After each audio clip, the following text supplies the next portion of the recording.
Hello and welcome to this week's Alter Your Health podcast, Medicinal Monday, healing your body from head to toe. I'm Dr. Susanna Alter. And I'm Dr. Ben. And we're both naturopathic doctors who support individuals in reversing disease and reclaiming optimal health through whole food plant-based nutrition and mind-body medicine. So we're a day late to this Medicinal Monday episode. Hopefully you guys all enjoyed your 4th of July, which, yes, fell on a Monday, and that led us to enjoy our 4th of July rather than record our podcast for the Medicinal Monday Alter Your Health from Head to Toe series. But we've got a lot to cover in today's podcast episode where we're going to be talking all about the brain, which we could probably break this up into like 3 or 4 unique conversations, but we're going to try to pack it all into one, hopefully keep it to a timely manner. But yeah, I guess to start, I think there's some kind of brain facts and figures to go over to introduce us to understand and just really appreciate the magnitude of what the brain does for us. Obviously, it goes without saying we all know what the brain is doing for us, but there's some pretty astonishing figures in terms of what the brain needs in order to function optimally. Yes. So I find it so interesting that the brain only takes up 2% of the body, but uses 20% of the body's oxygen and energy supply. So that just goes to show you, how active our brain is, how much nutrition it needs, how much energy it needs. Yeah. And also here, about 75% of the brain is actually water. So when we're dehydrated, our brain kind of shrivels. And then we can experience headaches, we can experience decreased cognitive function, all sorts of things. So hydration is really important as far as the brain is concerned. Mm-hmm. Yeah, and then the rest of the brain that isn't water is made up of fat and then neurons. And neurons are, of course, our nerve cells that make up a lot of the brain as well. Yeah, and you mentioned that the brain has a lot of fat in it, and a lot of people have this misconception that they hear, oh, the brain is mostly fat, so we need to eat a lot of fat in order to maintain the fattiness of our brain. But the fact is that our brain has neurons, which are just like any other cell in the body, that metabolize glucose primarily for fuel. Like you said in the first little fact, 20% of our energy that we take in actually goes straight to our brain. If it doesn't get it, then then we're brain dead in a sense. So the fat is actually not the requirement for fuel, but the fat really makes up the insulative capacity of the myelin sheath, it's called, that really helps to support the conduction of neurons and neural pathways in the brain. So that literally keeps the brain kind of cool, keeps the neurons flowing properly and whatnot. But that being said, maybe it's okay time to just bring in this quick little tangent. Our fatty acid intake, and specifically our omega-3 intake of omega-3 fatty acids, and the proportion and relationship between omega-6s and omega-3 fatty acids is really important as far as our brain is concerned. And of course, we know that higher omega-6 fatty acid intake relative to omega-3 creates a pro-inflammatory state that really does affect our brain. So when we're talking about improving cognition and reversing cognitive decline and Alzheimer's disease and all these sorts of things, really maintaining our omega-3 index, as it's called, is an important thing to do. For sure. But just finishing up some of our fascinating facts here. There are about 100 billion neurons that the brain contains. And remember, those cells are like any other cell in the body in the sense that they prefer carbohydrates as their preferred source of fuel. So that makes sense why, the brain has this higher energy demand. But also this next point is going to be really, really, important for the rest of our discussion here. Yep. And this next point is that the blood vessels in the brain, if stretched end to end would be about 100,000 miles long. Yeah, so there's a huge amount of what is called microvasculature in our brain. Of course, the vascular system feeds every cell in our body, but when we get into the brain, those vascular blood vessels become smaller and smaller and smaller, feeding the individual neurons, providing energy, but also, just as important, removing waste products from the brain. So that microvascular circulation is really important to keep our neurons happy and healthy. Yeah. And you're going to see here in this next section of this podcast episode, really, when we're talking about brain health, circulatory health is really underlying a lot of brain health aspects or brain health issues, really, or challenges. Yeah, and in terms of those brain health issues, I think we should just get the brain fog conversation off the table first. That's kind of the acute symptom, but it's really a chronic condition. It's an acute symptom that has chronic roots, I should say. And then we'll talk about the real maybe more concerning chronic conditions like Alzheimer's disease, stroke, and age-related cognitive decline, which are sadly really so common and normal in our society, but they don't need to be. So first things first, with regard to brain fog, certainly a frustrating symptom. I actually experienced it a little bit. Was it 2 days ago? We went out to a restaurant and we actually hiked to the top of Aspen Mountain, a good hike with some family, and got some lunch at the top of the mountain, and minimal options up there at 11,000 feet at the top of a mountain. But I had some vegetable pad thai. I asked them to hold the egg. But of course they cooked in oil, and it was probably some version of canola oil or vegetable oil or both, and we know that that's kind of toxic. And I was feeling it. I felt kind of brain fog, kind of hungover within an hour or so of eating lunch. And of course, that was just kind of a short experience for me. But brain fog, that leads me to talk about the causes, one of which is just kind of acute toxicity. Like, we can ingest toxins, and then those toxins can come to our brain and kind of lead us feeling confused and lightheaded and foggy. Of course, a classic example of this is a hangover after drinking alcohol. And the alcohol is toxic, and the breakdown products of alcohol are equally as toxic to the brain, and that leads us feeling sick and drowsy and crummy, kind of like hungover. And we can experience that not only from alcohol, but from the ingestion of other toxins. And you want to talk about the more systemic inflammatory? Often if people are having chronic brain fog, it's a sign that they have some chronic systemic inflammation going on, and that can either be stemming from some immune imbalances, maybe chronic viral infection, but also can come from digestive issues, inflammation in the digestive system, which can pretty quickly translate into systemic symptoms, whether it's brain fog or joint pain or rashes or any other kind of systemic inflammatory symptom. So that's usually where we look to if someone is having chronic brain fog, which can affect us at really any age. But these next conditions that we're going to talk about, we see happening more so in later years. And just to kind of reiterate what you were saying, health starts in the gut, and oftentimes we have all these systemic symptoms and maybe we don't have a stomach ache, maybe we feel like we're digesting our food just fine, but the underlying cause of our systemic symptoms very well can be, and usually are, traced back to our digestive function and the degree to which our microbiome is diversifying and keeping us healthy and our immune system balanced and whatnot. And then for more information on that, we're just kind of scratching the surface of this hugely, vastly important topic.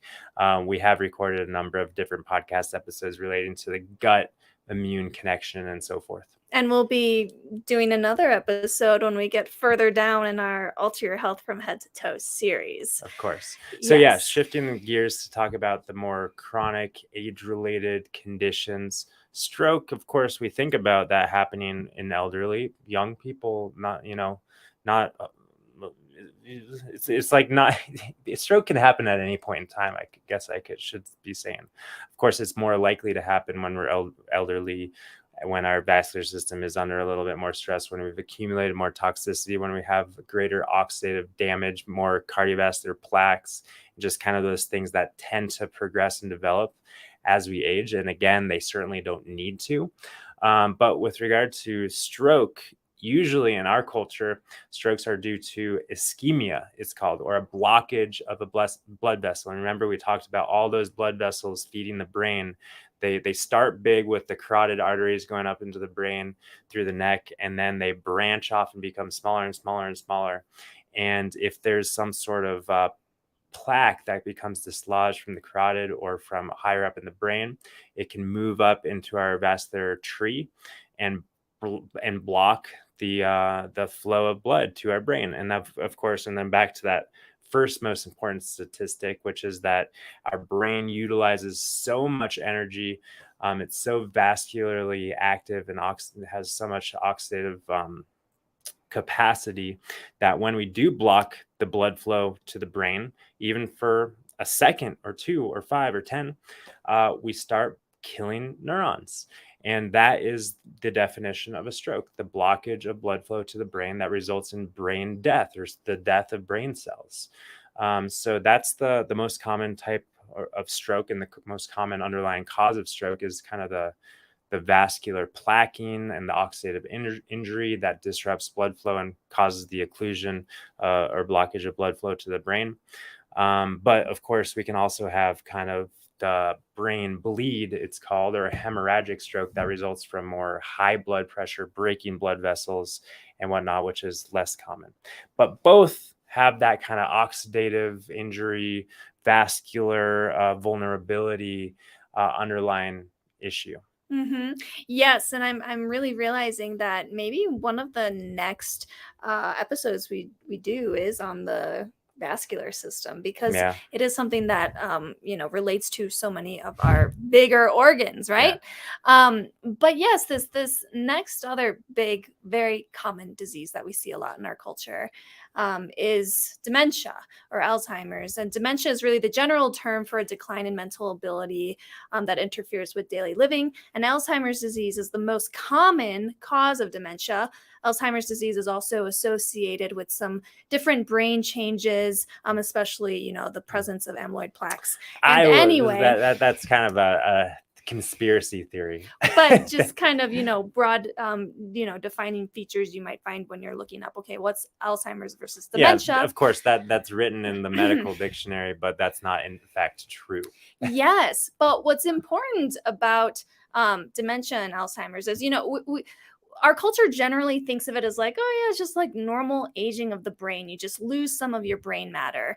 But really, it shouldn't be a normal result of aging. And many now are seeing that Alzheimer's and dementia is actually a result of vascular disorder. So back to the blood vessels. So I think maybe it's helpful to talk about the underlying causes of cognitive decline or dementia, and vascular issues is one of them. Sometimes is referred to micro infarcts or teeny little strokes, not to be confused with TIAs or transient ischemic attacks, which are bigger, more significant small strokes that actually we have symptoms from. But the teeny strokes that we don't even feel, we don't even recognize that we're killing brain cells, but our brain cells are nonetheless dying from the suboptimal vascular flow. So that vascular input is definitely a huge thing. And somewhat related is the toxicity equation, right? Because toxicity, we know that we have this blood-brain barrier that exists that kind of filters things out and keeps some things from going into the brain circulation. But so many toxins, especially heavy metals, do permeate into our cerebrovascular circulation into the brain. And these heavy metals like mercury and lead and arsenic and cadmium. Aluminum is a big one associated with Alzheimer's disease for sure. These kind of things become lodged and stuck in our neurons and impede normal nervous system output and cognition. And that also, like the toxicity also kind of interferes with optimal vascular function, of course, creating more oxidative stress and damage. That sets the stage for plaquing and, disrupted blood flow and whatnot. So toxicity, vascular injury, and then the other one is a big one, and that is insulin resistance. Mm. Insulin resistance has sometimes, or I should say, Alzheimer's disease has sometimes been referred to as type 3 diabetes, because back to point number one that we talked about, our brain being so uh, energy dependent.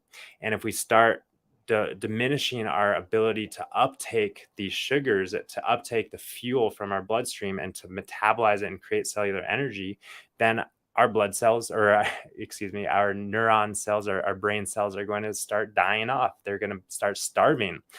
So insulin resistance creates kind of this slow brain death, or the starvation of our brain cells, that leads to I don't know if anyone's seen kind of the picture of an Alzheimer's brain next to a regular brain, but we see kind of the shriveling of the brain tissue. And you said the decreased brain matter. That's really one of the things that we can observe anatomically.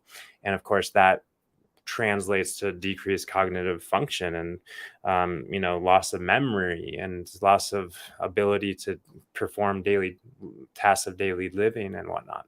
Right. Right. So, whether it's stroke or Alzheimer's disease that you're wanting to reverse, we need to consider these major risk factors and support the way that we're living now to prevent the progression of plaquing in the arteries, to Yeah. prevent insulin resistance from happening, and to prevent, exposure to toxicity, to support our livers and efficiently metabolizing the toxins that we do interface with during the day. Yeah. So, of course, an ounce of prevention is worth a pound of cure. And this is especially true when we're talking about our brain. When we're talking about age-related cognitive decline, of course, there's so much that we can do to kind of slow that progression or stop that progression altogether. And maybe there can be something to do in terms of increasing neuroplasticity and regrowing brain cells and enhancing cognition as we age.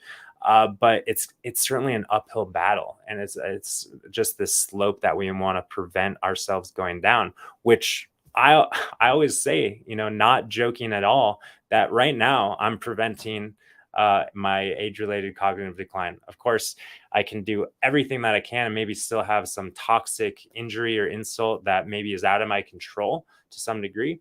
But in any case, we very much have so much within our control, within our domain, with what we're eating, drinking, breathing, etc. All these nutritional and environmental factors that we're exposed to. But maybe it's a good opportunity to also shift gears and talk about kind of the other lifestyle factors that play into healthy cognition, especially with age, because we think about, and obviously we talk so much about nutrition and optimizing nutritional status and decreasing toxicity, enhancing insulin sensitivity and blood flow and all of these things, but also just kind of like the learning new things, human connection, creating that neuroplastic environment where we're actually creating new neural pathways as we age is so helpful and important. And that's, of course, anything that kind of lights on our brain cells is going to enhance kind of the growth and proliferation and activity that really slows or prevents the age-related decline that, again, is so quote unquote normal. So things like puzzles, reading, just communication, language, interaction, learning new things, anything new as we age. Also things that are called cross crawl activities, which is like just walking is an example of cross crawl activity, or being on your hands and knees, kind of moving your hands, alternating simultaneously. What this does when we're moving both sides of our body kind of in sync is it allows different neural pathways to cross the corpus callosum, or the center of our brain, which kind of lights up all regions of our brain in a sense. So these kind of more social interactions, and just kind of not just how we're eating, but how we're living are, I would say, equally as important when it comes to preventing, reversing the cognitive decline. Yes. Yes. But since we do always talk about how whole food plant based eating supports our health, we will highlight that really whole food plant based eating majorly supports cognitive health because it really does reduce all the risk factors of atherosclerosis or plaquing of the arteries, and also is such a it has such a low toxicity load to begin with. But let's just, while we're talking about this, talk about the risk factors that do lead to atherosclerosis or plaquing of arteries that can then lead to stroke and or Alzheimer's disease.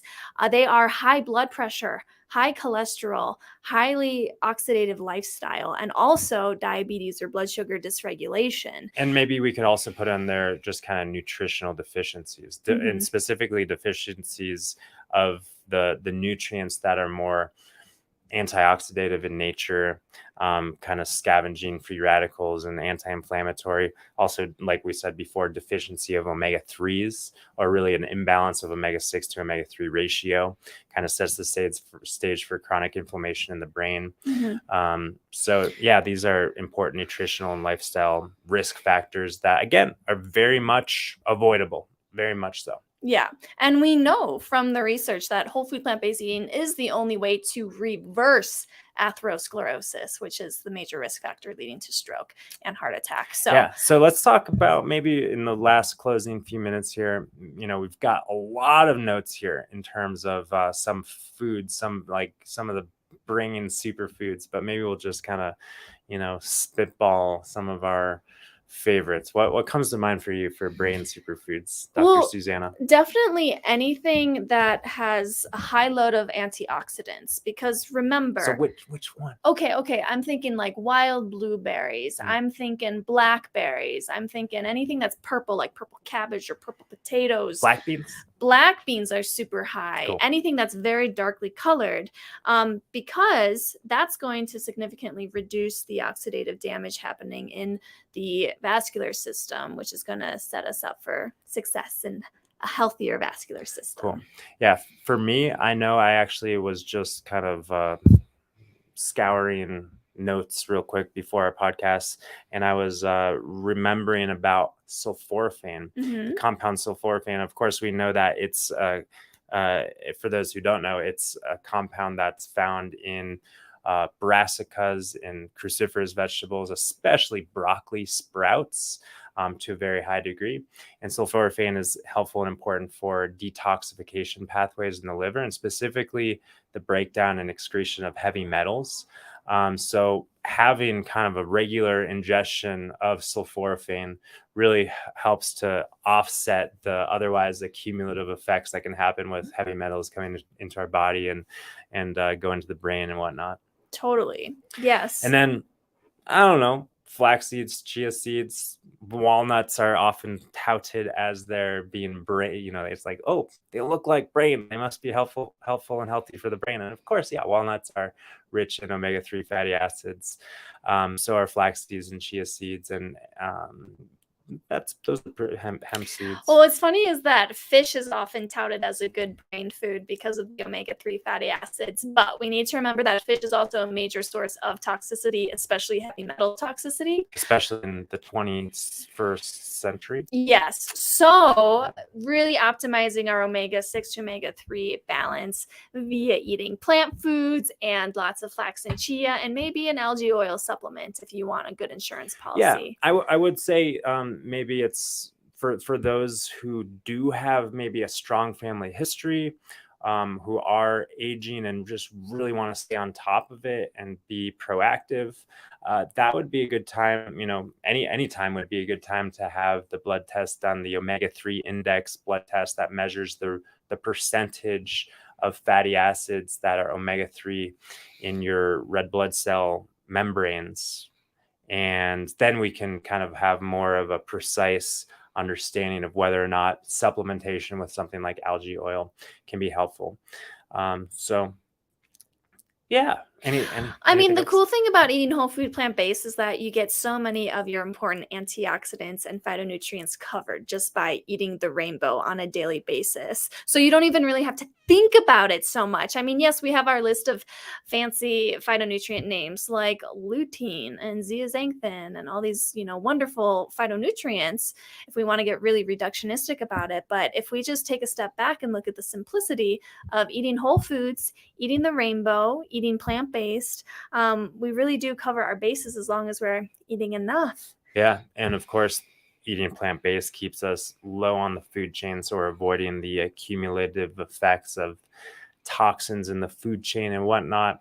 And can't forget about the other determinants of health: our air quality, hydration status, our air quality and breath, and water quality and hydration status. All of these things being really important. And oh yeah, movement. And Mhm. of course, what movement does, it increases circulation, perfusion. And again, like I said, especially like I remember my mom told me this, and she has worked, no longer does, but worked as a physical therapist helping people with strokes recover and rehabilitate from their stroke. um, and she told me that whenever you're walking with your hands, it's so common nowadays, especially, to walk with like a cell phone in your hand, or walk with like something, looking at something or doing something. And that kind of defeats the purpose, or not defeats the purpose. Of course, there's other benefits from walking with a cell phone in your hand, but Mhm. it blocks the beneficial effects of that cross crawl, neuro. I don't know what the most accurate word is, but the neuro stimulation that happens when we just have our hands free, and when we're present, and when we're moving things in sync. That's really the way to be in nature. So I always try and remember that, at least at least a few times a week. Maybe not every walk. Sometimes it's multitasking, but just a uni task is also sometimes a great thing to do. It's a great incentive to find a friend or maybe your partner or family member and go out walking with them and just chat with them, because also that social interaction is going to help There you go. keep your brain fresh as well. And how about while you're out there, just scavenge some wild blueberries and some apricots that are off the tree, and whatever else. Some plantain or dandelion greens. Just kidding at this point. But I think that's about a wrap for our conversation about reversing brain fog. Hopefully you understand that, but also preventing and reversing age-related cognitive decline, stroke, Alzheimer's, etc. And before we sign off for today, we do have our Alter Health seasonal summer cleanse starting in just a couple weeks, not even. And so registration is open, and we do have a discount code that is automatically in there: Healthy Summer 2022. I think it expires tomorrow. So definitely get on and register now to save $20 for the summer cleanse, which starts out in July 17th. Starts July 17th. And related to this conversation, of course, this cleanse is supportive for our cognitive Everything. health because we are reducing the toxicity load in the body. Supporting liver, supporting insulin sensitivity, so many things, so many benefits. Yes. So hopefully we'll see you in the cleanse. And yeah, the cleanse starts July 17th, but I should say that registration closes July 15th. So see you in there, and have a bright and shiny rest of your day. Yes. And we'll see you tomorrow for Wisdom Wednesday.